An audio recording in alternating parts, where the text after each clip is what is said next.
Linis tayo ng isda. Ganito maglinis ng isda. Yan, tatanggalan mo yan ng hasang. Yan. Yan. Tapos, gamit ka ng stick. Then, tanggalin mo. Ayan. Ayan. Tanggal na yung tirain ng isda. So, ganito maglinis ng isda. Ang lalaki nito mga mima, oh. Ayan. Ay, maliliit din. Fresh na fresh pa. Ayan, binili ng partner ko. Ayan. O, diba? Sarap nito paksiwin o kaya prituhin. So, ayan.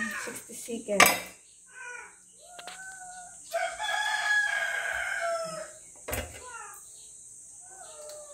Huwag mo abutin 1 minute.